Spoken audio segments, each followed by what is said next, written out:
Une attaque terroriste a frappé l'Australie aujourd'hui. Restez bien jusqu'au bout de cette vidéo et n'oubliez pas de vous abonner, de liker, de commenter et de partager. Il est 19h et à la une de cette édition spéciale du dimanche 14 décembre 2025, cette attaque terroriste meurtrière à Sydney. Au moins 11 personnes ont été tuées lors d'une fusillade sur la plage de Bondy en pleine célébration de la fête juive d'Hanouka. 2 hommes vêtus de noir et armés de fusils semi-automatiques ont ouvert le feu sur la foule rassemblée pour cet événement religieux. L'un des assaillants a été abattu par la police, le second interpellé et se trouve dans un état critique. L'attaque qualifiée de terroriste par les autorités australiennes a également fait plusieurs dizaines de blessés dont des policiers. Et dans ce chaos, un passant s'est interposé face à l'un des tireurs. Il est parvenu à le désarmer à main nue après une courte lutte. L'homme, identifié comme Ahmed Al-Ahmed, a été blessé par balle et hospitalisé. Toutefois, sans que son pronostic vital ne soit engagé. Son intervention a été saluée par les autorités qui estiment que son courage a permis de sauver de nombreuses vies.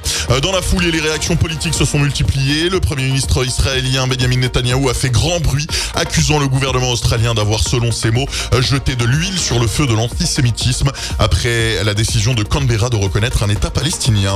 Dans ce contexte, en France, le ministère de l'Intérieur a demandé au préfet de renforcer la sécurité autour des fêtes juives, mais également des célébrations de fin d'année, dont Noël. La consigne concerne notamment les lieux de culte, les rassemblements communautaires et les événements festifs. Et par ailleurs, en Allemagne, un projet d'attentat a été déjoué. 5 hommes soupçonnés de préparer une attaque à la voiture bélier visant un marché de Noël en Bavière ont été arrêtés. Ils ont été placés en détention et les autorités indiquent que le projet était d'inspiration islamiste et devait être mis en œuvre dans les prochains jours.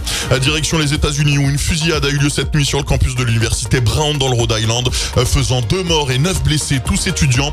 Les tirs se sont produits alors que des examens étaient en cours, déclenchant un vaste dispositif de sécurité et le confinement immédiat du campus. Une personne a été arrêtée, les mesures de confinement levées et le FBI a été déployé sur place.